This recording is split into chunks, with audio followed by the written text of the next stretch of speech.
What is going on, everybody? Welcome to the Locked In Sports Podcast. I'm William Locke, and joining me on this Sunday evening is Luis Barranco. Luis, it was a very, very, very busy weekend.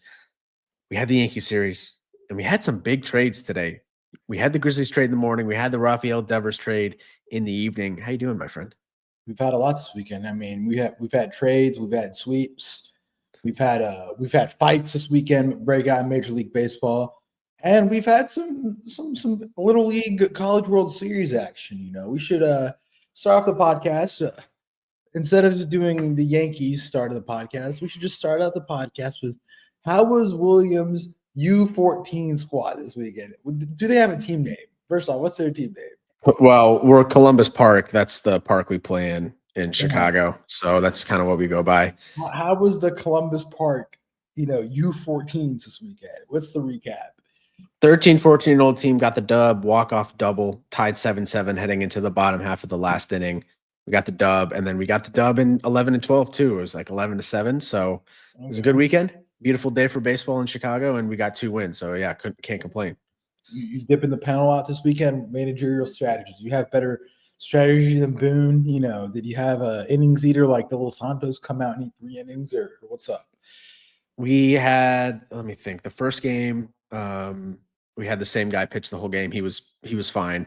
And then the second one, we did make the switch after our first pitcher pitched well, got us into the last inning, but then we brought in our closer, our top guy, and he came in because they had the bases loaded with 1 out, and we were up by 4, and we had a couple walks. And it's like, all right, let's bring in our best pitcher. So we brought him in, and he got 2 straight strikeouts, and we got the win. So it was fun because he was hyped up. Everyone was hyped up. It was fun to see that.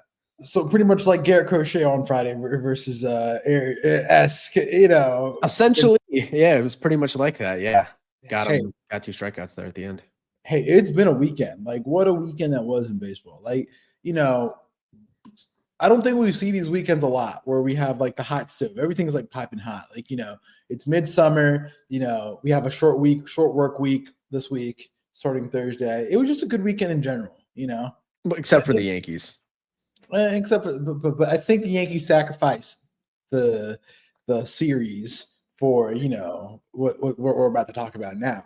I think so. Yeah, we got to dive right into it. It's the biggest story in the league. I thought it was like a Centel or something when I saw the tweet come through, but then it was passing backed it up, and yeah, the Red Sox are sending their star, former third baseman, current DH or former DH now, Rafael Devers, probably their best hitter. They're sending him to the San Francisco Giants, and in return, the Red Sox get Jordan Hicks, a starter, but was kind of converted to reliever this season, and then he was originally a starter, or was originally a reliever. Then the Giants made him a starter. Now he's kind of back to reliever. And 23-year-old lefty Kyle Harrison, and then also prospect James Tibbs, who was the number 4 overall prospect for the San Francisco Giants. But he's very young. He's 22 years old. Luis, your thoughts? Also, it's important to note that San Francisco is eating the entire Rafael Devers contract, which is, I think he's owed like $240 million through the rest of it. So this was a huge, huge blockbuster. Last summer we had the Luis Arraez trade in June. This one feels a lot bigger. What are your thoughts? Luis Arraez trade was in May. Yeah, it was even earlier than this. True. Because it happened like at 10 o'clock in the night. I was on the way to the club, and I was like, holy crap, what's going on? Like, I haven't made it to the pregame, and, it's like, what's going on here? People don't sleep. We're doing NBA stuff. Like NBA, you see those really weird Shams bombs at like 12, 1 o'clock. Baseball's getting up there. We had Matt Chapman and Blake Snell last offseason happen at like 10, 11. Like, I remember all these bombs. Like, I remember where I was. Like, I will forever remember where I was when the Devers bomb hit my phone. I was, here making some chicken thighs, which I posted up on my Instagram account. They look delightful for the week. They did. Put a little bit of butter on them, nice seasoning, put them on so I can make them with some rice, pasta, good, hearty, wholesome meal. It took me a minute to really get the gravity of the deal. First off, the Red Sox had a positional excess. I actually met on Friday. I hung out with some of my friends, and I met a guy, and he was a Red Sox fan. A really nice guy. I wish I got his number. He Irish exited that night. I wish I got his number because I would be texting him right now. We had a lot of conversations about just like the outfield in general, because you have Duran in left, you have Cedon, who's probably the best defensive center fielder in the AL, maybe even all of Major League Baseball. And then on right field, you have Wilyer Abreu, and you just called up Roman Anthony. Like, you have a positional crunch.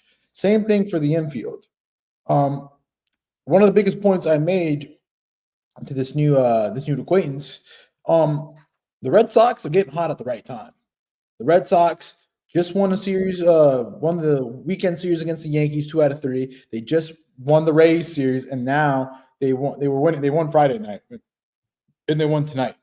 So they've won 3 series in a row. They're getting hot at the right time. Well, they swept us this weekend. Yeah, that's what I'm saying. Yeah. They won 3 series in a row. Like, you do all 3 of these series and you make this trade, man, like, what's going on? There's something we clearly don't know that's going on in Boston. From a San Francisco perspective, we better hope Matt Chapman plays first base, at this point. Okay. Matt Chapman or something. But in regards to Boston, okay, they take up all the money, but like, how many offensive bats like Devers come? Like, I don't want to say generational because I think that term gets thrown too much, but how many players with a bat like Devers are in Major League Baseball? Like right now, I only think there's like 5 or 7 of those like WMD bats right now in majors. Yeah, he's an elite bat. I mean, there's no denying that. He's their best hitter, bar none. It's not really up for debate this season. He's been far and away their best hitter. And to me, this screams we're going to get the hit piece in a couple days. It's going to come out on The Athletic or ESPN or something, and all the baggage is going to get aired of all the infighting in the Boston front office, between the Boston front office and Rafael Devers. Like that, this it screamed like we're gonna get all the dirty, all the dirty he's whatever, late to drama. practice. He's late to practice. It's gonna be like he doesn't show up for BP, he doesn't use the technology, something like that's gonna come out. And I look at it from a Boston perspective, I just don't understand it. And the return is so poor. Yes, it's a lot of money, but like, you're not going to lose a hit tool. Juan Soto, and I know they're 2 completely different players from a perspective of just like what they're great at, but they're both great at hitting. Juan Soto got $755 million for just to be a hitter over the next 16 years. And Rafael Devers had 300 and something, I don't know how much, and you're going to get rid of that. And they're 2 great hitters. One has an insane eye, but Rafael Devers is a ridiculous lefty bat. One, he's lefty, which is very far and few come by, and he's an insane, like, he's just really freaking good. I don't know what else to say. Like, the dude is just like, he looks disinterested sometimes. You said, like, when we were watching him live, he just looks disinterested, like when he hits, but like he's just so freaking good that he just hits the ball and sprays the field. Like, I mean, you're losing their best hitter. I just said it. And I think it's interesting. We've talked about the Red Sox from like their timeline perspective. And it's kind of felt like with the Bloom guys and now the Breslow guys, it's kind of felt like a blend of 2 different timelines. Devers is, though, only 29. He was in the prime of his career. He is in the prime of his career. And you're trading away. It's not, people are throwing out the Luka trade comparison. Like, come on, it's not that bad. It's a very questionable trade, though, from the Boston perspective, in my opinion. That's so bad. Like, I'm sorry. It's just like the return. Like, I've seen Kyle Harrison.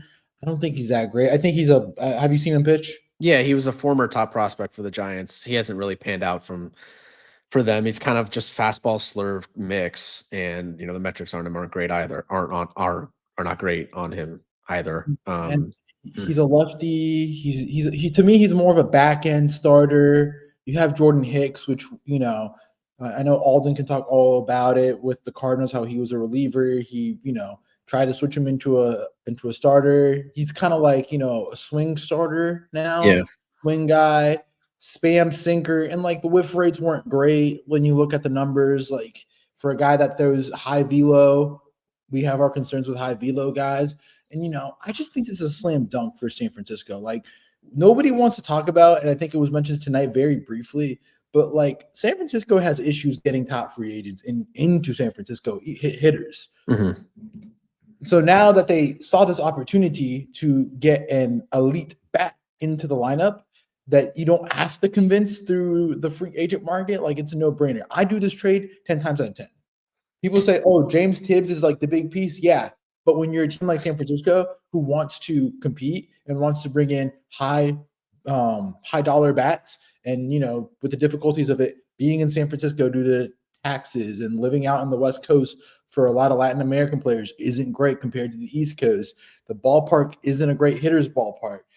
You have to make these trades and swing for the fences and go for these guys and see if they pan out. Yeah, and I think it makes a lot of sense. He's a lefty bat, and if there's any part of the ballpark that you can get at in San Francisco, it's right field. So I think we're going to see a lot of splash hits from Rafael Devers in San Francisco. Heyman tweeted out that it seems like he's happy with the trade. Early reports on Devers. I think it'll be good for him to kind of just get out of there. I don't think he had a good relationship with the new regime in the front office. It was Bloom that gave him that contract, but going back to the timeline piece with Boston, maybe he was one of the older guys that didn't necessarily fit the timeline with this young group coming up. Is this a bet on the Boston side of things for this young group, the Roman Anthony, Marcelo Meyer? Like, did they think that this is going to be their next core, and they kind of had to move one of these older guys out that had issues with the front office? That's what I'm seeing. Like, to me, this says, okay, we traded Devers, we have Rafaela in center, we have Roman Anthony in right. Is Duran the next guy that they're going to move out of there? I mean, it remains to be seen. I think the bigger takeaway in going on that is, how does it speak to guys like star free agents, and how does it speak to players that are like superstars in Boston? Like, look at the way they treated him. Like, it's literally June 15th, and you literally shipped him out of town like that. You give him the money, and then you're like, oh, because you don't fit our values, this is the way we're going to treat our star third baseman, our star player who was in that run in 2018 when they won the World Series. Is that's how you're going to treat your guys that have been tenured? I don't think that's going to speak great. And even tonight I was watching Willie Adames. He was mic'd up tonight on Sunday Night Baseball here, and they asked him like, hey, what do you guys think about the situation with Devers, like regarding the third base, first base deal?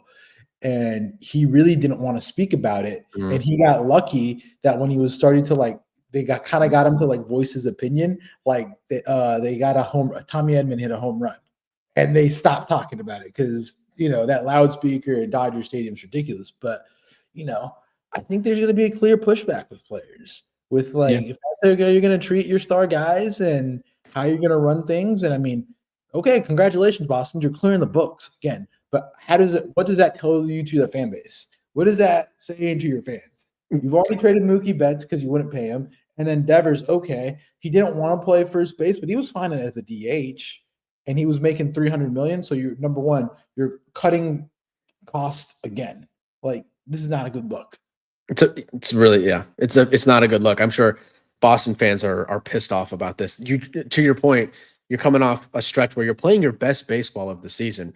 Alex Cora talked about how they really just wanted to focus on winning series, moving forward, and they haven't been able to put together a win streak. Well, they're on a 5-game winning streak now. They've won 3 straight series, 2 against their division rival, first place New York Yankees, and you're riding high. I felt like the Yankees gave them a ton of momentum for Boston to kind of just slingshot into the rest of the season and maybe push for the division. Who knows? Because they have the talent.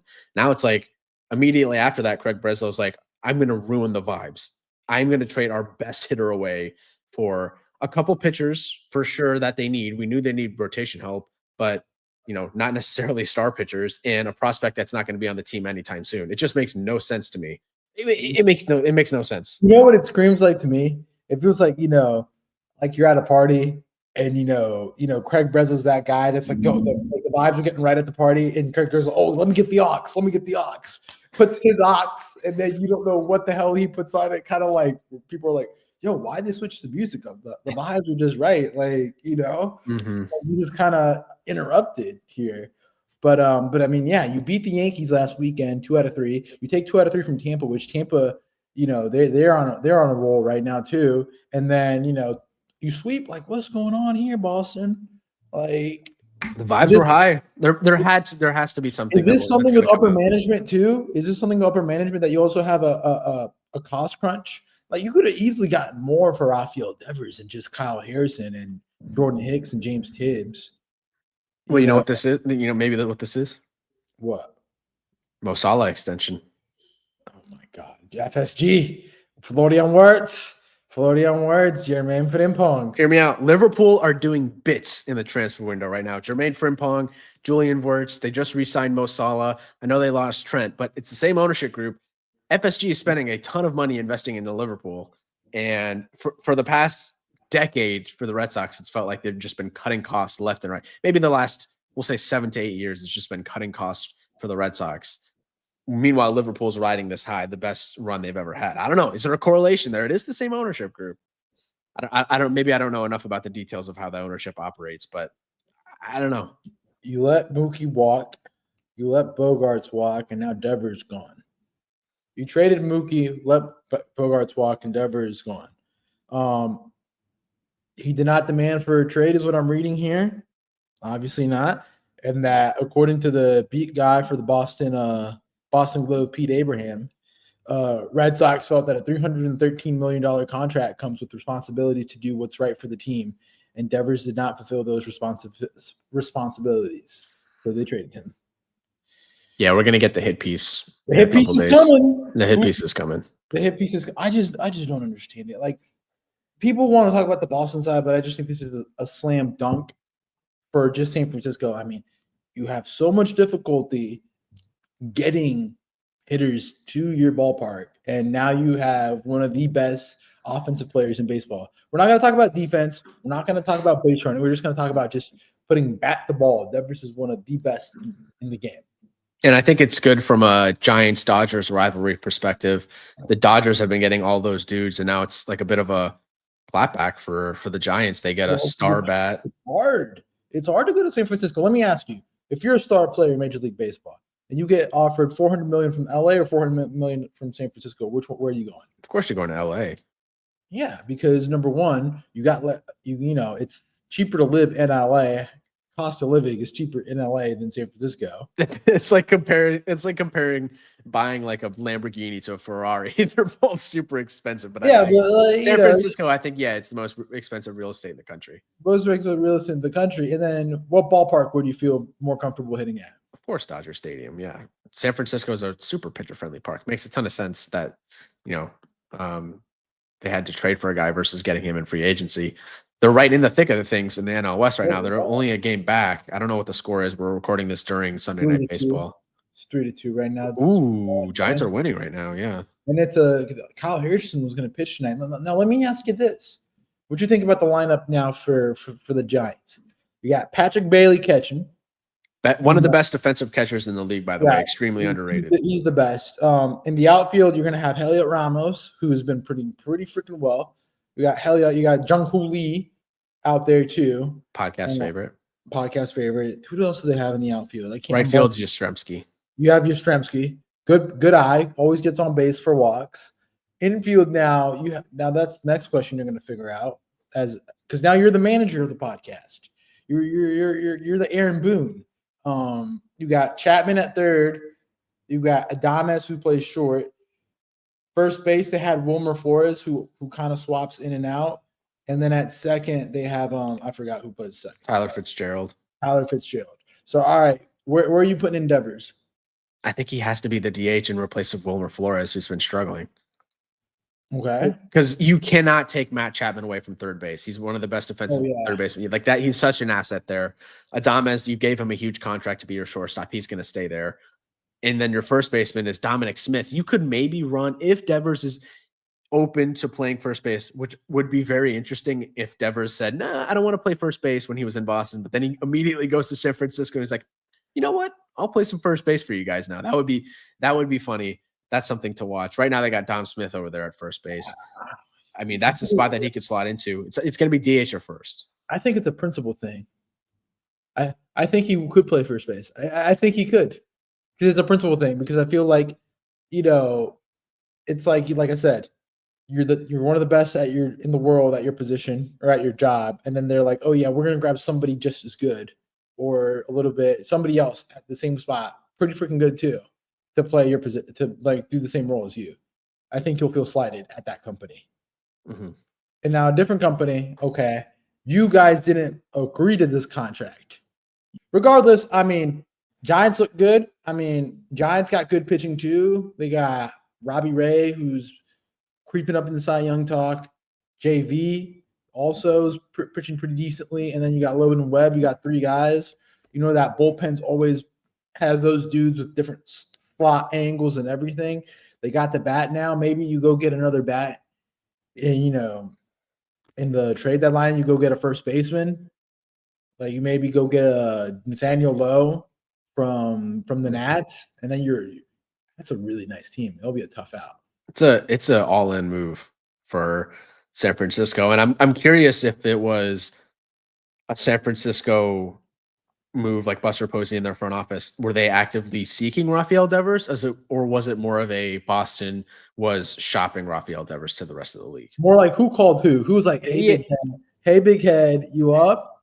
Yeah, exactly. Who called who in this situation? Well, the funniest thing is they were talking about, just to close, Buster only was saying like, these trades, these big risk trades happen more with player GMs, which I could see. But at the same time, he was also saying that Buster Posey was in LA for the whole weekend except today. He flew out this morning back to San Francisco. Okay. So I just don't get it. I just feel like the trade like this big just doesn't happen overnight. Like no. Well, it doesn't happen in June. It happens in December or January. Somebody's tipped off with who, or there's some personal relationship going on. It's like you look at the Luka trade that they were like, oh yeah, Nico Harrison and Rob Pelinka were eating at a hotel bar one night and they started talking about it, So we'll see. I mean, the hit piece is coming. I guarantee you by our next podcast, we'll take another 20, 25 minutes to talk about what happened and who called who. So, oh my gosh. What? 4 minutes ago, this was from Hunter Knoll. He reports on the Red Sox minor league system. Per source, Red Sox are optioning newly acquired pitcher Kyle Harrison to AAA. That will not go over well for Red Sox fans. Jared Carabas, who I kind of view as like the voice of Red Sox, the Red Sox fan base, he's not having a good time on Twitter right now. He just said the Red Sox traded the face of their franchise for a minor league pitcher. The Red Sox really said to themselves, I know it's been 5 years and everyone already hates us for it and thinks we're complete idiots, but how do we make the Mookie Betts trade look even worse? I got it. Let's trade Rafael Devers a year and a half into his 10-year deal. That's a bad trade. That is a really bad trade.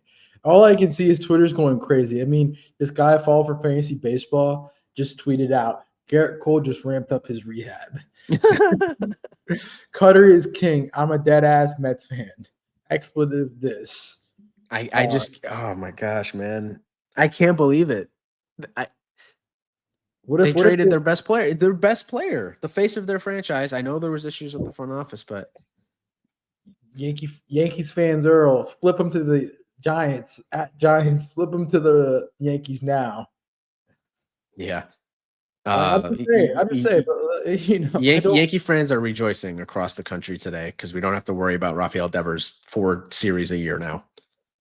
That is a salary dump. This is what we call a salary dump. There's no, like, I would understand this trade if you were getting a pitching prospect back or something of value, but I don't see it. Like, what's going on? And like when you look at Devers' contract, there's only certain teams that could take that contract. And San Francisco was one of them. But San Francisco just went in and stole like Devers, like, thank you very much. We'll walk out. True blockbuster, and the Red Sox continue to be one of the weirder teams because they're a big market team. They, in theory, have been a team historically, at least, that have not been afraid to spend money.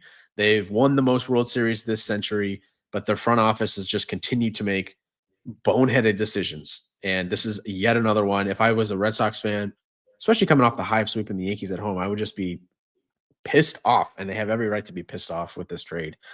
Let's go ahead and talk about that. I mean, we've gone 25 minutes in already, and about the weekend about the Yankees. I mean, I feel like from the That sorry to interrupt. That's the Yeah. beauty of this trade. We got to go 25 minutes of this podcast talking about the Rafael Devers trade and not talking about the absolute debacle that was the Yankees-Red Sox series this weekend. No, I mean, what happens is, as we always do on this podcast, I am wearing a Red Sox hat tonight because it's only fitting, but we're getting rid of that now. It's the Yankee portion of the podcast. As what we always do, William is our local aficionado from the Yankees. He's been watching the Yankees since birth, from the womb, pretty much his whole life. We always review this week that was, the weekend, or the weekend that was for the New York Yankees. And this weekend, the Yankees went up to Boston for the 3-game set versus the Red Sox, and it was not great for the Yankees. On Friday night, they got crocheted, whereas as our buddy Armand, who owns them in fantasy baseball, who does not shut up about crochet, you got crocketed. Yeah, he doesn't know ball. Armand is a non-ball knower. His fantasy team, if we were able to post his team, he's living like fantasy baseball, MLB The Show 2016, like MVP baseball. If this was back in 2012, like his lineup would be the MLB All-Star team from 2005 on MVP baseball 2005. Like that's just Armand's team. Yeah. Red Sox won 2-1. Crochet went 8 1/3, 107 pitches. Gave up a solo shot in the 9th, trying to close it out. The judge, but Anthony Volpe, coach's kid, doing incredible decisions on the base paths. As that's what hurt the Yankees this weekend. Yeah, running decisions. Well, go ahead, William. Let's talk about Friday night. Yeah, let's just go game by game with this series, because there's, I guess, a lot to talk about. Yeah, so Yankee bats stunk all weekend, and Friday it started. Crochet, you kind of expected that game to be the one that maybe you weren't going to be able to get to starting pitching. Turned out it was all of them. We'll get to the other games in a second, but Crochet was spamming fastballs up on Judge, and it was working all game. And the one fastball that he missed his spot, and it got a little bit too much of the plate in the lower, middle portion of the plate, Judge deposited out of the stadium. Absolute tank, right? Exciting moment. Of course, the Yankees aren't able to win a game that Aaron Judge hit a clutch homer, because that's just how things work. The Yankees don't win games when Aaron Judge hits clutch home runs. I think of the Cleveland series, the game, whatever game that was, he hit the opposite field home run in the clutch in the playoffs last year. And then in the 10th inning, there's no other way to describe it. One of the dumbest base running decisions I've ever seen in my entire life. Yankees are in extra innings, top 10, runner on second. It's Anthony Volpe. He's the ghost runner, the Manfred runner, whatever you want to call it. And it's a 1-2 count on a left-handed hitter, Jason Dominguez. And if there's one thing that you learn, one of the main things you learn, I would say, in youth ball from a very young age, is that you don't make the first out at third, and you don't make the third out at third, right? And another thing is you don't steal third base on a lefty batter unless you're absolutely sure you can take the base. So there's a million reasons why Anthony Volpe shouldn't have even tried to steal third base in this situation, right? Considering you need that run. You're being gifted a runner on base. And it's such an advantage. We've seen how, this Manfred runner has cut down on extra inning games substantially in terms of, we're not seeing those 13, 14, 15 game marathons anymore with this new runner rule. And he still, it's a 1-2 count. So it's theoretically a count that you're going to get an off-speed pitch and you're going to be able to steal on. Sure enough, it was a 85 mile an hour slider. So he got the pitch that, in theory, you're going to want to steal on. And Narvaez catches it awkwardly. It's at his knees, right? And he kind of has to go down to get it. And he still throws Volpe out. He still throws him out. And I know it was close, kind of a bang-bang play. They reviewed it and maybe could have gone either way. You maybe could have made an argument that he was safe. But still, in no earthly situation should he have been stealing that base in that situation. It made me so angry. It really did. I'm like, we deserve to lose at this point. And he deserved to be called out on review, because you can't steal third in that situation. And it was a series of boneheaded decisions that the Yankees made on the base pass this whole series. There was one in every game. We had the Dominguez error on Saturday, and then the Ben Rice getting picked off today. It felt like the old New York Yankees. It felt like 2024, 2023 Yankees, where you're striking out every single game a million times and you're making stupid base running decisions. And it all started with that Anthony Volpe one on Friday night. It was so dumb. And Tim Hill almost got out of the 10th inning. got it to 2 outs, and of course, Narvaez hit that ball off the monster, and they won the game. Considering how dominant Garrett Crochet was, to even have a chance to win that game, you have to be more careful in that situation.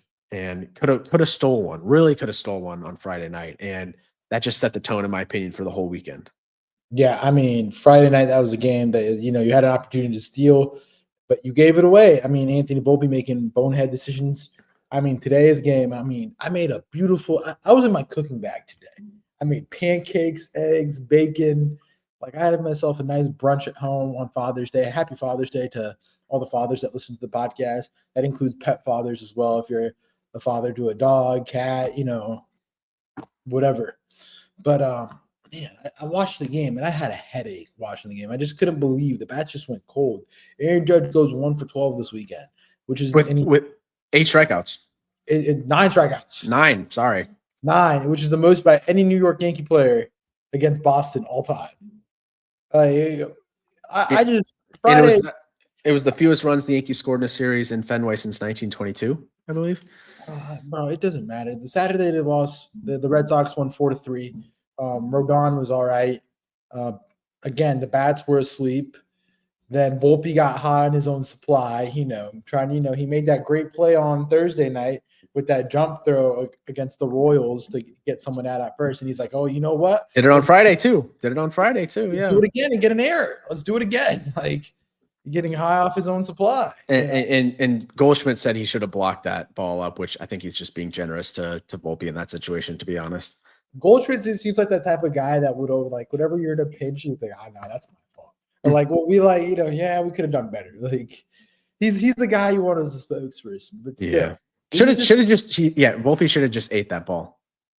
Like, this is just a tough weekend. Like, Bayo was electric today. You wasted a Fried start. Like, theoretically, looking at the probables, Friday was going to go to Boston, which it did, which is okay. The chance that you had the opportunity to win that game was crazy.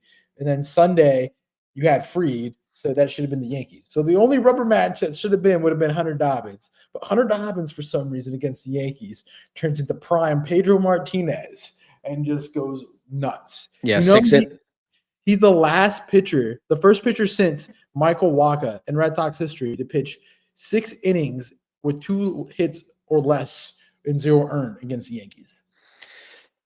He was dominant, and he only threw 82 pitches. You could have ran him out there for another inning if you really wanted to. It's just frustrating. That was, super frustrating series. The Yankees were kind of just falling back on all those old habits.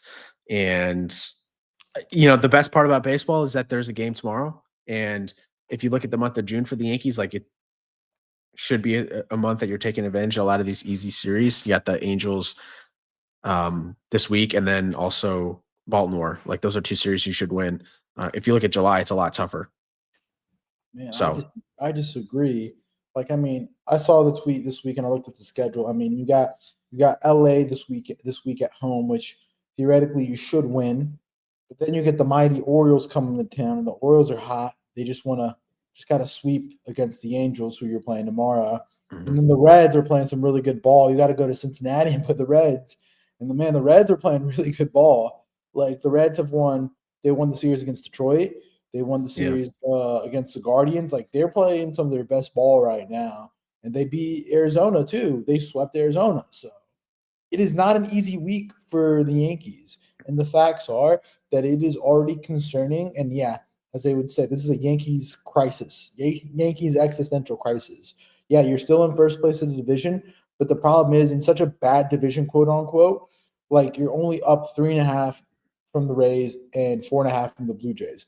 Blue Jays came back to earth against the Phillies this weekend, but the Rays are just as hot. So if you don't get your crap together, like, this is going to become a dogfight going down the stretch, like, coming into the All-Star break. And well, the good news is one of the teams that were competing with the Division 4 just traded away their franchise player, so that will take. But yet, in terms of Saturday, another shout out to Yerry De Los Santos. He went 3 scoreless innings, 31 pitches, no earned runs, 1 walk, 1 strikeout. He was, again, good. He's been a bright spot in that bullpen. That was maybe one of the lone bright spots from the weekend because, the offense just could not get going. I was following the game from Wrigley today. I went to the Cubs Pirates game, and you know how in the Wrigley scoreboard they have all the out of town scores, and it's manual, so they have the full box score, and every 10, 15 minutes it was just another zero for the Yankees. 0, 0, 0. I mean, 4 runs all weekend. 4 runs. Like, let me ask you this: do you think they need another bat? yeah, we've talked about this. IKF. But not IKF level. Like, it's clear if Judge isn't hitting, I think you need another bat. And I know your Carlo is coming, but you don't think they need another bat in there as well? Not a power bat, like a gross power. You need like a Stephen Kwan. That's what I'm thinking. Something like that. Something that can set the table. I think. I mean, I don't want to say high average because when you say high average, everybody's like, "Oh, that's Luis Reyes." I'm like, not really. Like, so I think something the Yankees have been missing all season is a leadoff hitter, and I don't think Grisham he's a true leadoff. I think the Grisham supply has been zero is out. I think you need to let him like rest a little bit because the way I look at the lineup is okay. You have Goldie, which is great. Goldie's great, but he's going through a little bit of struggles right now. Cody Bellinger's Cody Bellinger. Like I don't trust that guy, to be honest. And then you have Judge, and then Jazz, who like I love Jazz, but like it's a 2-0 game. You're up in the I think it was the 8th. You're up in the 8th inning, and you're out here swinging for the fences. I'm like, dude, like, no, read the room. Like, don't try to go for the home run. Like, yeah, if you get it, cool, but like, you're down 2. A home run, yeah, gets you one closer, but let's get on base. Let's manufacture some runs. Like that's what the Yankees lack. They need a guy to manufacture some runs. Yeah, that's fair. I mean, it is Judge, and hopefully Ben Rice can turn things around again. I think if the Yankees do look for a trade, maybe Jason Dominguez is the main guy that they're going to move away because the outfield is kind of crowded. What I want to see though from the Yankees, and it's something we haven't seen in the Boone tenure, is just like more accountability. Like Boone didn't really go after Volpe. We know he's the golden child for the team, and he's never going to. But like that's just a boneheaded mistake. He defended Volpe stealing third base. Like he just no. And then Dominguez, he said didn't really go after Dominguez, didn't really crush Dominguez for the mistake. He more or less just said he's not going to make that mistake ever again. And then you get picked off on Sunday, Ben Rice. Like I just feel like there's a lack of accountability. Volpe's going to continue to play every single day. Because there's nobody else. There's nobody else, but there's there's nobody else remote. Like, okay, if you had a guy like, again, IKF or a replacement level guy, not like a Pablo Reyes, like, okay, I think you could see Volpe sit. But since there's nobody down there, like, yeah. But guys like Alex Cora, the top managers, aren't afraid to bench their star player to teach them a lesson. That's something I wish that the Yankees had in Boone, and they just don't. Like, it's like, okay, you made a mistake. It'll be okay. You're going to be in the lineup tomorrow anyways. That's never going to happen because he's extended. I know. I think you said it best. Boone's a company guy. Totally. Boone's in cahoots with the org up top. Like him and Cashman are together working. So, rate the weekend. I mean, I'll give it a 0. Lost every single game. Maybe a 2 or a 3 just because the Devers trade kind of salvaged it and we didn't have to lead with the Yankees. But it was, in terms of on the field play, it was extremely frustrating. Hopefully, I still think the Angels are a strong baseball team. But hopefully, it can serve as some type of get right series for the Yankees with Schmidt, Warren, Yarbrough, and Rodon going. And then, Baltimore, like you said, they're kind of heating up a little bit. They're getting healthy. They're getting healthy. They're 10 games under 500. They're not out of the wild card hunt. They're out of the division race, but they still have talent. And we lost the series against them earlier in the season. So tough. Tough week. You got to take care of home field, though. You got to take care of home field. I mean, and then you got the Reds, and the Reds are going to be tough. And then you got the Reds. We're getting close to the All-Star break at this point. It's like kind of a month away. So kind of like the home stretch here of the first half. It's LA, Baltimore, Cincy, and then the Athletics. You got to win that series. And then a 4-game set in Toronto, which will be tough. a 3-game set against the Mets, 3-game set against Seattle, and a 3-game set against the Cubs, and then it's the All-Star break. So it's a huge, we'll say 20-game stretch or so over the next month, just under a month. All-Star break, the last game of the first half is July 13th. So it's going to be, these two series in terms of LA and Baltimore are you got to win both. And if, otherwise, I think you're going to start to see teams get really, really close in the division. And we know the Yankees have always struggled in June.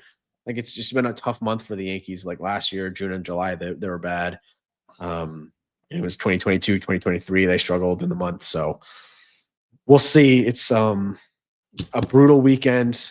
You sweep Kansas City and then you get swept by Boston. So it's kind of a net neutral week on the whole. But Boston's had her number. And the thing that sucks, I think, with the new schedule is we don't play them until August. So like the end of August again. Yeah. So we can't the whole summer essentially to think about it. That is tough. Let me ask you a question now. For the next 13, which is the 4 against the Angels, the 3 against the Orioles, 3 against the Reds, and 3 against the A's. You don't have an off day till next week. What do you to feel comfortable and feel okay? How much you got to go? That's 15 games. 13. 4, 7. Yeah, 13. Let's say 9-4, 8-5. I think you got to win 10. 10-3. You got to sweep. You got to sweep LA, and you got to sweep the Angels. Wait, what? You got to sweep LA, and you got to sweep the A's. You got to sweep the California. You got to sweep the A's. You got to sweep them. That's 7, and then you got to win 3 out of the Reds, which I think you can get 2 out of the Reds, and then hopefully win 1 against the Orioles. Ideally, you want to sweep the Orioles. You want to put the Orioles back down, but I think the Orioles were riding momentum. They're healthy. They got Cedric Mullins back off the IL. Jordan Westberg's off the IL. They're heating up at the right time. That's kind of what I felt about a lot of the series this year. Is like, to your point, we got to get the sweeps. It's felt like the Yankees have left a lot of meat on the bones. Lost the game on Sunday against Pittsburgh. Lost the Friday to Colorado. Or lost the Saturday game to the A's earlier in the season. Like, those are series that you should be winning every single game, in my opinion. Just leaving, like, Kansas City took care of business. An average team, you swept them. So that's 43 minutes on Devers and Yankees. Like I said, I got this saying that I told the guy I was talking to on Friday. Like it was like we were broing out. He thought I could make it on WEEI up in Boston the way I was talking. Did he say that? Yeah. You got good teams win series because like I had a lot of like non-baseball knowers and like, oh, what makes a good team in baseball? And I'm like, you got to win the series. That's what matters. My buddy, he's not a Braves fan. He's a casual Braves. Like he only tunes in if they're in it. And I'm like, you got to win the series. That's what matters. Good teams win series. But the great teams that go on to win World Series, 100 games, and deep down into the playoffs, they sweep. They get sweeps. Against bad teams. And they just get sweeps in general. But no matter who's across, they get the sweep. And they're taking care of business against the bad teams, though. It's like Atlanta. Let's go ahead and talk about it. There were a ton of sweeps across baseball this weekend, by the way. There was, but let's go talk about the weekend. Okay. I was talking about, the Braves, hopefully that they were catching some steam. They had the Rockies. They just got riding high. They're winning the series against the Brewers. And, they were coming off that rough weekend against San Francisco. And I'm like, okay, you won the Brewers series, which is great. You got to sweep the Rockies. They won the series, but they didn't sweep the Rockies, which I think is a clear concern. How do you lose a game 10-1 in which your starting pitcher, Grant Holmes, had 15 strikeouts, which is the major league lead for strikeouts in a game this season? Grant Holmes went 6 1/3, 2 earned runs, 15 strikeouts, and they lost by 9. That is insane. Austin Gomber had a no-hitter through 5, I believe. He was good. That's a series you should be sweeping because instead of being 32-38, 6 games under 500, they're 31-39, 8 games under 500. That's a big difference. They're just so far back, and now boom, you got the Mets coming into town on Monday. Have fun with that, or Tuesday. I mean, the Mets had a bad weekend, but yeah, that's a series that Atlanta should be sweeping for sure. That's just a bad baseball team, my friend. They're bad. They're bad, and it's weird because they have a lot of Bad talent. baseball. You declared them dead a couple weeks ago after the devastating Diamondbacks loss, so I don't think they've done anything to reclaim their life this season. Hey, I mean, what got them out of the cellar? They're not the third worst team in the NL now. They are the fifth worst. They worked their way up from fourth to fifth because the Marlins actually swept the Nationals this weekend, which, again, the Nationals were giving us some hope this year, but the Marlins came in, walked in 11-9 on Friday, 4-3 on Saturday. They had Bruce the Dog. Bruce the Dog did not bring up good vibes. No, he did not. Yeah, the Nationals, we had that whole thing with, I was telling you about the Nationals fan page that I was interacting with before the Cubs series. That fan page is devastated right now. They've lost 8 straight and just got swept by the Marlins at home. So now they're 11 games under 500. And this brings me to the question of which teams are you declaring completely dead this season? Completely dead. Completely dead.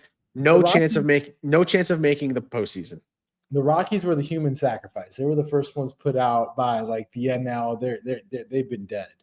The next team that was dead was the Pirates. I think the Pirates were put out there. Pirates were there.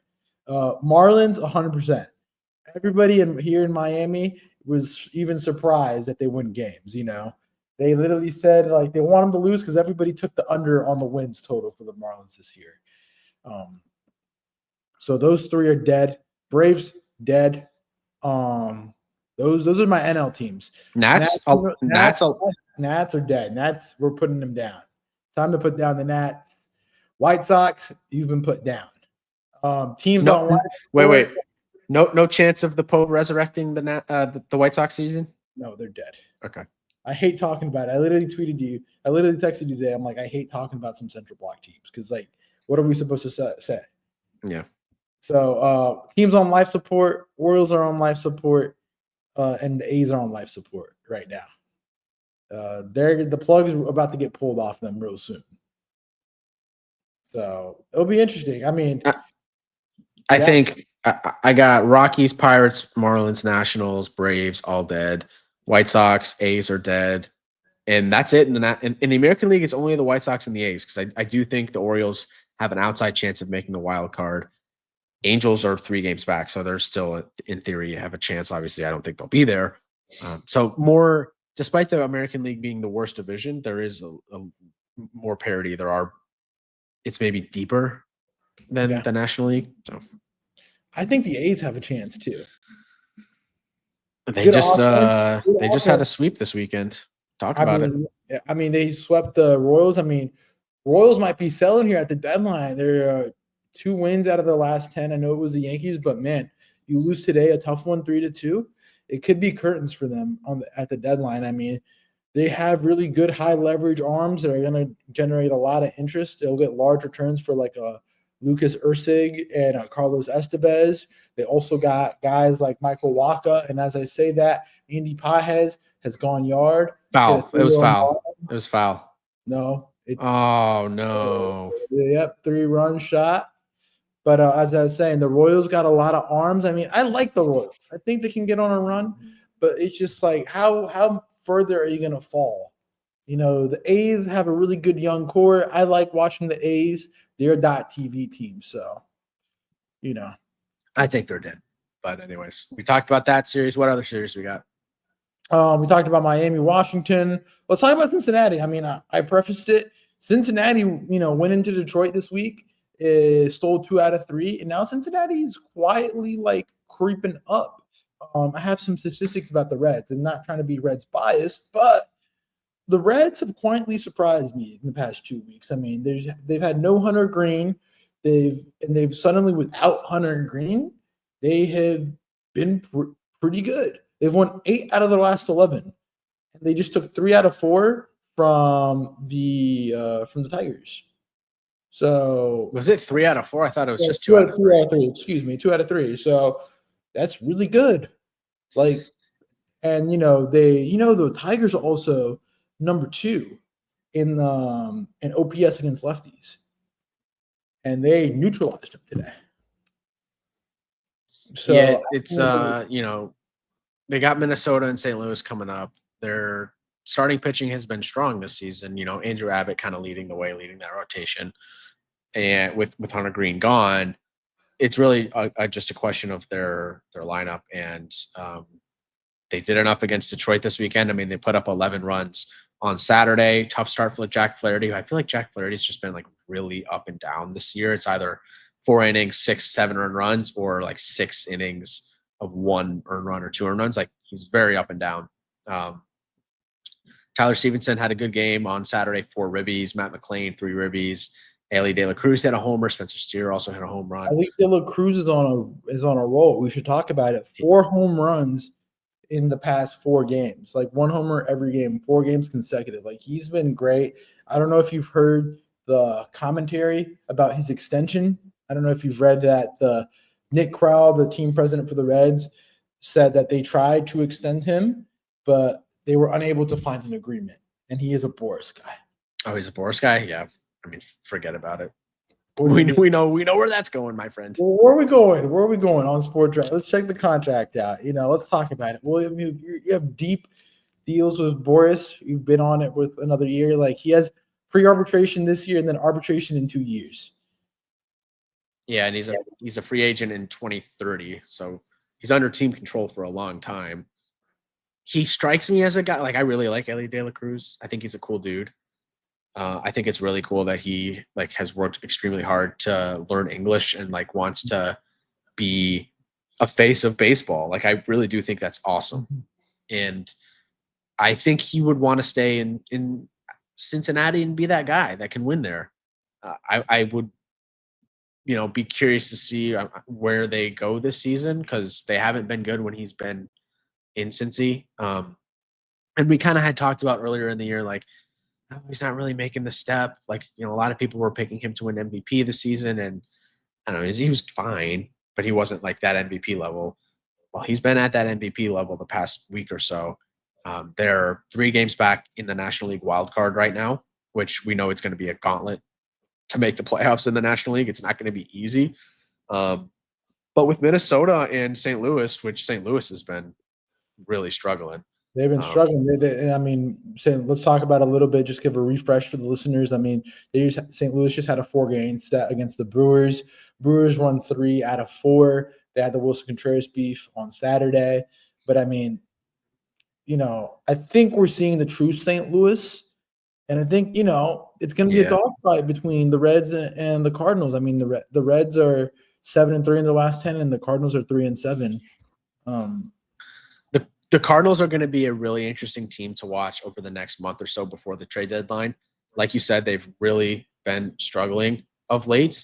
And let me just pull up the standings. They have the White Sox this week on Tuesday, and then they get the Reds next weekend. So yeah, they're 3 of 7 in their last 10. You mentioned the schedule coming up, but if they continue to fall off, they're 7 games back of the Cubs now in the division. So they're not going to win the division. They're 3 games back in the wild card, tied with the Reds right now. If they continue this slide and they are under 500, we'll say 3, 4, 5 games under 500 in a month when the trade deadline is coming up, do they sell? Because we know how much of a gauntlet it's going to be to make the playoffs this season. I thought they were going to be able to just keep up. Maybe that's not going to be the case. Are they going to sell? And they're they would be one of the most important sellers at this year's trade deadline because of the talent they have. They have a closer that everyone's going to want in Ryan Helsley. They have the best third base bat, or the best defensive third baseman, certainly arguably the best bat that's going to be available at the deadline. I know Arenado has been incredible this season, but it's going to be thin at the deadline for bats. So if the Cardinals fall off and they're sellers, that's huge for just the trade deadline and kind of the interest that's going to be surrounding it, some of the moves that we're going to be able to see, because they have talent that people are going to want. Yeah, and I think you hit it all nail on the head. So tough week for St. Louis, great week for the Reds. Detroit's going to rebound. I'm not really too worried about. I hope you saw the clip with the Reds guy, John Sadak, the TV guy, the No. play-by guy. He's like, oh yeah, Gleyber Torres is up to bat. He's not that big of a power bat. Next pitch, home run. Announcer's curse. Announcer's curse, as they say. Angels played the Orioles in Baltimore, and again, Orioles won Friday 2-0, 6-5 on Saturday, and 11-2 Sunday. So Orioles are getting hot. Tampa, let's talk about the Tampa. They swept the Mets. Jonathan Aranda went 3 for 4 on Friday, leading them to a 7-5 victory. He's hitting .322 with a .412 on base and a .907 OPS, leading all of the AL first basemen. It's going to be an interesting battle if he gets the starting first base spot in the All-Star game or Paul Goldschmidt. I think Aranda might deserve it right now, to be honest. He might. Saturday they won 8-4, and then the Rays won 9-0. Again, Aranda went multi-hit today. Rays have had the best record as of Saturday. They have the best record in Major League Baseball since May 20th, going 17-6. So, hey, the Rays, as we said, I looked at them as sellers, but they're playing really good ball. I expected them to win this weekend against the Mets. I think the Rays are a very pesky ball club. They run the bases. They play good defense. They do the little things. That's all what we ask for if you can't compete at a higher level. And they're going to be a tough out. They have a really good bullpen, strong starting pitching, a budding star in the lineup in Junior Caminero, arguably. Yeah. And then you got Aranda, who's been on fire. Did I curse the Mets with last podcast saying they're the best team in baseball and then posted the real? Did I curse them? Was it reverse psychology on my end? I don't know. I never know. But let me just tell you this. If I'm a Yankees fan and I'm looking at who do I not want to face in the playoffs, I think the two teams that don't want to get matched up in a series is the Rays and the Tigers. Because the Tigers kill left-handed pitching, and that's what the Yankees are loaded on, left-handed pitching. And the Rays, because the Rays are going to do all the little stuff right, that is just, the Yankees do it good, but not to the level of the Rays. The Rays have speed 1 through 9. They play great defense. They have decent pitching. And, again, playing in Florida is not going to be fun in the summertime. I know they're not playing that much, but the hot weather won't be fun for the Yankees. Tarek Skubal would throw a perfect game against the Yankees in the playoffs. I mean, based on what we saw this weekend, Crochet, Skubal's going to throw a perfect game on him. But what do you think about the Rays? I've been saying that they are going to be there. They're not going to be sellers. They're going to be in this hunt. They're 3.5 back of the Yankees right now in the division with a 4-game set against Baltimore and then 3 against Detroit this weekend, all at home. Okay. In the Tampa Heat. Give me the Rays. They're going. They're making the. I'll say it right now. The Rays are making the playoffs. How about that? Okay, I can see that. How about that? Because the Central Block teams, the Royals have been struggling. Twins this weekend. Joe's Twins got swept by the Astros. 10-3 on Friday, 3-2 on Saturday, and 2-1 today. Royce Lewis left Friday with a hamstring strain. He got placed on the IL. Dude can't catch a break. And then Byron Buxton, he got hit by a pitch and on the elbow, and he did not play today. Oh my God. Did I curse? Everything I say is just going to shit. Everyone's getting cursed. I gassed up Byron Buxton in the last episode, saying how it's great to see him healthy, playing good baseball, and now he's hurt. The Twins are just like, I think the Twins have a type. They have a specific type of player that they like. It's like that one friend in the friend group that only likes one type of female. Do the Twins have any players that aren't injury prone? Exactly. Buxton thing, but historically he's been injury prone. Correa, you signed Correa knowing that his ankle is just in shambles. Harrison Bader. Don't forget Harrison Bader. Harrison Bader, yeah, smaller piece, but definitely always injured. How about the Astros, though, man? Only 4 games back of the Tigers of the best record in the American League. You want a stat? 11 games for 500. All right, let me hear the stat. Stolen bases since April 10th, 2019. Albert Pujols, 6. Miguel Cabrera, 2. Carlos Correa, 0. 0. 0. Wow. So, you like Correa? He's just Anthony Volpe at that point. At this point, a $300 million Anthony Volpe, a clutch Anthony Volpe. As he's Puerto Rican, right? Yeah. Do you like him? He's like from like 20 minutes from where I was born, 20, 30 minutes. Yeah, I feel like. I mean, I know you're not a huge Lindor guy. Hey, I support hey. When it's time to put the colors on, when Okay. it's time to put the t-shirt on, it's a different story. It's like, it's like in European soccer. He could be playing for Liverpool or he could be playing for, for somebody else. But when it's time to put the colors on, all right, cool. It's a whole different mood. All right. Well, I Astros have been playing great baseball. They're 4.5 up Seattle in the American League West right now, and they got 4 against the Athletics and 4 against the Angels this week. The Astros might be the best team in the American League that nobody's talking about. Nobody's talking about the season that they're having. Nobody And knows. am I scared of them in the playoffs? Not as much because they don't have the rotation. I mean, Hunter Brown's Cy Young candidate for sure, but behind him, well, actually, maybe I take that back. They got 2 really good 1-2 punch in Brown and Valdez. I still think the Yankee lineup is better, and the bullpen is better for the Yankees. Shit, dude, I don't know. Looking at this though, Well, we'll keep that food for thought. Let's think about it. Let's revisit this next Sunday, and I'll if the Astros have a big week, might have to have a further discussion on them. Cleveland again struggling. I mean, I was coming back home on Friday night, and I called my buddy up, and we were talking about with Patrick, talking about how Guardians just can't get it together. They got swept by the Mariners. Mariners put up 7 runs on Friday, 7-2, 4-3 yesterday, and then today 6-0. JP Crawford hit a grand slam. So, I mean, just tough.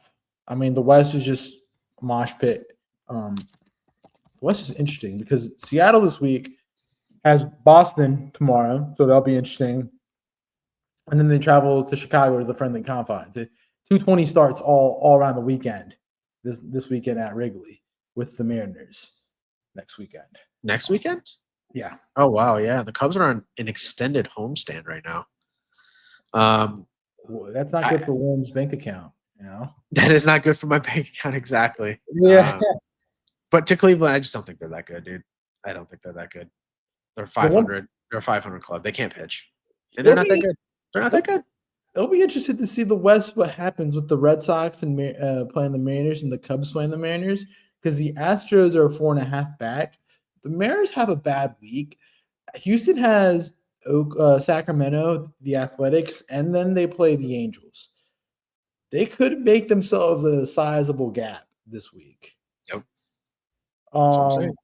As we move west, Diamondbacks won 2 out of 3. Saturday night game was absolutely electric. Diamondbacks came down 5 runs in the 9th. Geraldo Perdomo hit a 3-run triple in the 9th to tie the game. They won Saturday 8-7, Friday 5-1. Sunday, Padres won 8-2.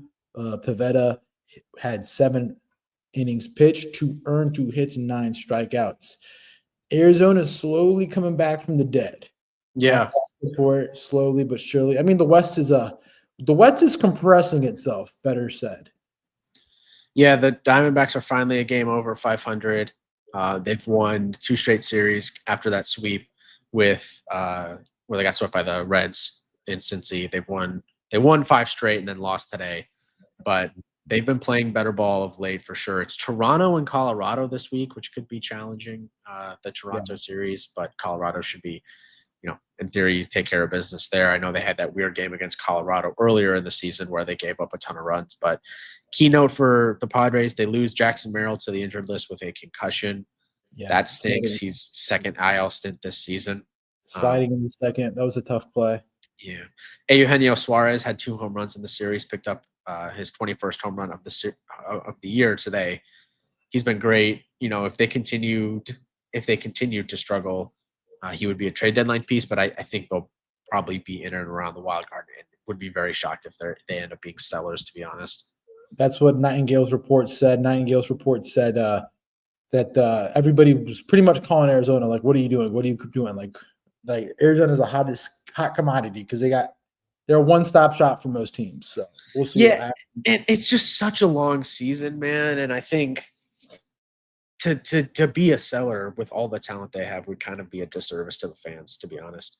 When you're in and around 500, even if you're in and around 500 at the All-Star break, like, you're still 3, 4, 5 games out of the wild card. That's a week or two that you can make that up. And too much. I know they lost Corbin Burns, which was massive. That was devastating, but they still have the talent, the bats, the arms to make up for it. That central block that's keeping them back. The central block just is being better than expected. The blue, like if we're comparing this to politics, people call it the blue wall. So like those blue wall teams up in the Midwest are holding it back for Arizona. So Toronto had a tough weekend. Phillies swept 8-0 on Friday. They won yesterday, Phillies 3-2, and then they won today 11-4. Just Philadelphia finally woke up again. Mm-hmm. Schwarber had a big weekend, home run on Friday, 2 for 3 on Sunday with 2 ribbies. Otto Kemp, Bryce Harper fill-in, 4 for 5 today, 2 ribbies. Castellanos hit a grand slam today. Toronto, another one that I posted a reel on Friday, how they were playing good baseball, gassing them up, and then they go out and get swept. I don't know. I got the cold touch or something. Everything I talk about turns to cold. They got Arizona and Chicago this week. The Blue Jays do at home. So right now in progress, you got the LA, San Francisco. San Francisco won 6-2 Friday night. Yamamoto wasn't great on Friday. And then Saturday, the Dodgers won 11-5. Right now, Dodgers are up 5-3. It is the top of the 7th with 1 out right now. Wilmer Flores up to the dish. Alex Vesia just came in off relief. Will be interesting. We'll have a little dive into those teams during the midweek process. White Sox and Rangers. Rangers are waking up a little bit. Rangers swept the White Sox, winning 3-1 on Friday. They won Saturday 5-4, and then 2-1. Kumar Rocker today, 5 innings pitched, 4 hits, 1 walk, 6 strikeouts. That's the 3rd consecutive series win for the Rangers. And look who they got this week: Royals and then the Pirates, and they avoid Paul Skeens. Yeah, so I mean, they can be there, man. This is an easy stretch of baseball for them, and they have the Orioles, who could go either way after that. Don't look now, but the Rangers could be back in the thick of things in a week and a half. And then finally, the last series we're going to talk about this weekend is the Chicago Cubs playing the Pittsburgh Pirates. You had the game on Thursday. The Cubs won 3-2. Pirates won 2-1 on Friday, and the Cubs won yesterday 2-1. William, go ahead, talk about today's game and your thoughts. I was there today in Wrigley. It was beautiful, sunny, 75 degrees, and we were sitting in the upper deck with the awning, so it was absolutely freezing with no sun on us and the wind blowing in. It was one of those games where we knew there were not going to be any home runs because the wind was blowing in really hard in. Cubs won 3-2 and 10. 2 runs for both teams in the first inning, and then no runs again until the 10th inning. So it was kind of a weird game in that regard. Colin Ray and Mitch Keller were both strong. Both relievers, both bullpens were good for both teams. PCA had a couple really good catches out there in center field. There were a couple, 3 or 4 hits that would have been a home run on any other day, but since the wind was blowing in, it was just no chance. So yeah, it was fun. I was talking because it was me, Kayla, her brother, and her dad. I was talking with her dad. He was asking me questions about baseball and stuff. And it was in extra innings, or in the 9th inning before extra innings. And I was like, hey, we were looking at the lineup and they were trying to figure out what was going to happen. And I was like, oh, well, I see that Turner's DHing. I was like, okay. Tucker didn't play. Kyle Tucker didn't start. I was like, all right, I told him, I was like, Tucker, they're going to pinch hit for Tucker here for Turner, watch. And then sure enough, like 2 seconds later, Tucker walks out from the dugout to go to the on deck circle. I was like, yep. And then I called out a couple other things in extra innings that just kind of made me look smart. So that was cool. Hey, that's great. That's great. Those ball in front of girlfriend's father on Father's Day. Yeah, exactly. Great look. I mean, my thing is managerial luck. It's coming out. Aaron Boone, man. The Cubs didn't pinch hit for John Barrety in extra innings. I would have put Matt Shaw in that situation. He squared to bunt. I was like, he's probably going to bunt here. That's why they're leaving him in. I guess he's a good bunter. Mm-hmm. And he squared a bunt, but the Cubs had a double steal on. They stole second and third And then it was kind of a swing away for Birdie, and he struck out. I'm like, all right, kind of would have rather have had Shaw in that situation if they weren't going to bunt, if they were planning on double stealing. But then Ian Happ walk off single. What I would have done, I probably would have walked Happ, or I would have tried to pitch to Birdie, get the out because he's the 9 guy. That's the first out. I guess you kind of have to pitch to Happ because you got a righty on deck in PCA. But if you pitch to, if let's say you get Happ out, I would have walked PCA, the lefty, to put him on first, bases loaded, 2 outs, and then you pitch to the righty on righty matchup, Bednar versus Suzuki. But it didn't come to pass. Ian Happ hit a walk-off on Father's Day, and the Cubs fans went home happy. The W was flown. The W was flown. And the Cubs are absolutely running away with that division. They're going to win that division by 10-plus games. And with that wraps up the weekend that was in Major League Baseball. Again, thank you guys for listening to another edition of the Locked In Sports Podcast, Baseball Edition, MLB Edition. Thank you, William, for having me on today. Make sure you guys follow our YouTube page, which we're trying to aim for 100 subscribers by the end of the year. Make sure to follow us on Instagram, on X/Twitter, and all forms of social media. We are findable. You can listen to us again on Apple Music and on Spotify, on your nearest podcast provider. Indeed. William, any notes to close it out today? That's all I got. We'll be back Thursday after the Yankee game. I'm off work, so we'll be able to record probably shortly after that game. So yeah, hope you guys enjoyed. It was a loaded podcast, crazy weekend in baseball, crazy news with the Devers trade, crazy news with the Desmond Bain trade this weekend. I know we were talking a lot about that in our group chat. So hope you guys enjoyed the podcast. We'll be back on Thursday, but until then, catch you next time. Peace out.